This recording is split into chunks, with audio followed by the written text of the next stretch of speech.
અમારા કરતા રામ રામ થઈ ગયું. આમ રામ એ તો પરમ તત્વ છે, કૃષ્ણ એ તો પરમ તત્વ છે. શબ્દોની મારામારી છે સાહેબ, પણ એ વસ્તુ નામ કોને આપવામાં આવ્યું છે એને ઓળખવું પડશે. તો ઓટોમેટિક મેં તો જોઈ છે પ્રભુ, જો સતનું પ્રમાણ બધા પરમાત્મા શીખવ કયું રૂપ લઈને કઈ વર્ષાવે છે કઈ ખબર નહીં પડે, પણ કઈ પ્રમાણ તો મળે છે 100% પરિણામ આવે છે. એટલે સત્યનો ત્રણ એકારમાં ફેરફાર થતો નથી. અને સત્ય પોતાનો આત્મા છે અને પોતાના આત્માને ઓળખી લો. આત્માને ઓળખ્યા વિના ભાવનો બેડો નહીં પડે એમ કહેવામાં આવ્યું છે. બધાને જાણે પણ આત્મતત્વ જાણ્યું, કોઈને આત્મા કીધું, કોઈને વચન કીધું. આ નામ અલગ અલગ આવ્યો પણ વસ્તુ એક જ છે. વચનના પૂરા તે તો નહીં ધારા. વચન વિવેકી જે નર નારી વિચારનો વિવેક કરતા આવજો. એમ આ નાશવત શાસનનો અનુભૂતિ કરવા છે. અલ્પજ્ઞ સર્વજ્ઞની બાવજી જયસિંહ બાવજી ડોશીમાની 80 વર્ષના ડોશીમાને અગ્નિ સંસ્કાર કરવા ગયા ને એમને વિરાટ સ્વરૂપનું જ્ઞાન થઈ ગયું. ઓહો, હું તો ચરાચરમાં ભરેલો છું, આજે હું નથી, હું તો સર્વવ્યાપ્ત ચૈતન્ય તત્વ છું. અનુભવ થઈ ગયો સાહેબ કીધું. અને સર્વજ્ઞના હું થઈ ગયા, સર્વજ્ઞનો હું શું ક્યાં, હું તો અલ્પજ્ઞ નથી સાહેબ. ચરાચરમાં હું એમને દેખાયું. આ બોલનારો ચરાચરમાં બધામાં, ઝાડમાં, પાનમાં, પત્તામાં બધામાં બોલતો પુરુષ દેખાયો છે. એમ અનુભવ છે. પણ સર્વજ્ઞ જ્ઞાન થઈ જાય ખોટું, સર્વજ્ઞ જ્ઞાન થઈ જાય તો સાચું. અલ્પજ્ઞ જ્ઞાન છોડી દો. અલ્પજ્ઞ બુદ્ધિ છે, સીમા બધેલું છે. સીમાવાળું જ્ઞાન કામ નહીં લાગે.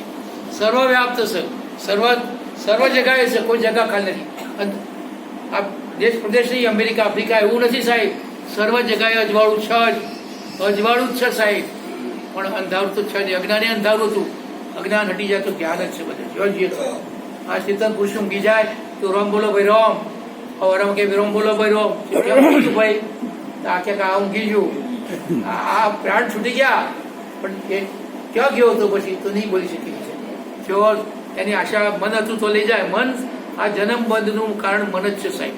અને ગુરુના શરણોમાં રહીને જો ભલે ગુરુ ના કરતા હોય તો કોઈ નહીં, ગુરુનું જોવાની તમે પોતાનું જુઓ, પોતાના તારા પર શક્ય પોતે જિંદગી જીવો છો. ગુરુ શું કરશે ગુરુ તો બતાવે, માર્ગ બતાવ્યો, એ માર્ગે આપણે જાણવું છે. એટલે ઘણા શિષ્યો પણ પોકી ગયા સાહેબ અને ગુરુને તાર્યા છે. ગુરુજનના કે જંગલનું વન આવ્યું કે પેલી મૂર્તિ, હોનાની મૂર્તિ આપણે અત્યારે જેવા લૂંટાઈ ગયું લાગે છે. અરે ગુરુ મહારાજ તમે ફેંકી દીધી કે આ હોનું રૂપું શું કરવું, આ બધું પદાર્થો છે કે પણ આ પદાર્થોને જોડનારો કોણ છે? આ બધા પદાર્થો છે સાહેબ, પણ પદાર્થો જોડનારો કોણ છે? અવિનાશી છે. એટલે આ તો કર્મ અનુસાર બધું એવું કરો એવું મળે છે, એટલે બધું મળી આવશે. પણ શાંતિમય જીવન, શાંતિ માટે આખું જગત બધી દિશા માટે કરે છે, શાંતિ માટે કરે. શાંતિ પોતાની સમજ છે, પોતાની સમજ પહોંચી જાય તો શાંતિ પહાડ જ છે. કોઈ ખોળવાની વસ્તુ નથી. છતાંય પણ પોતાનું તો ભૂલી જાય, મારો છોકરો આમ થઈ જાય, મારો છોકરો આ બધા પહોંચી જાય. આ બધી અપેક્ષા છોડી જાઓ, એ બધા સુખી જ થશે. એમને લઈને એ કરશે પડશે સાહેબ. જુઓ એટલે સમજણ બહુ ઊંચી છે સાહેબ. અને રાજચંદ્ર જેવા મહાપુરુષોએ યથાર્થ અનુભૂતિ કરીને મૂકી છે. આ શાસ્ત્રોએ ગ્રંથોએ ગડબડ કરી, પંથોએ વાડા કર્યા. ગ્રંથ પંથ બધું કશું નથી. કાકા 52 અક્ષરો જયારે બન્યા, પેલા અક્ષરો નતા સાહેબ, સત્યનું પ્રમાણ હતું. અને એ સત્ય ઉપર જે મહાપુરુષ, આ રાજવિદ્યા છે, રાજવિદ્યા રાજાઓને શીખવાડવામાં આવતી હતી. રાજવિદ્યાનું જ્ઞાન કરાવીને અને ગાદી પર બેસવા આવતી. એટલે જગતની બેની દીકરી કોઈ પણ નાતી જાતિની હોય તો મા દીકરી સમજે કે ભૂલ ના કરે, એટલે રાજા પદ ઉપર બેસવા માટે આ જ્ઞાન આપવામાં આવતું હતું. અને એ ગુણધર્મો એનામાં હોવા જો ત્યારે આ ગાદી મળતી હતી. છતાંય મહાપુરુષે રાજપાટ ચલાવ્યું કે આ રાજા, આ ઉપાધિ બધી રાજની ઉપાધિ છે, આ હું રાજા છે એની ઉપાધિ છે. પણ આત્માની વાત કરો ને તમે, આત્મા ક્યાં છે? તો રાજા જનકને જેવાને પેગડે જ્ઞાન થઈ ગયું સાહેબ. પેગડા પગ ગાલ્યો અને જ્ઞાન થઈ ગયું.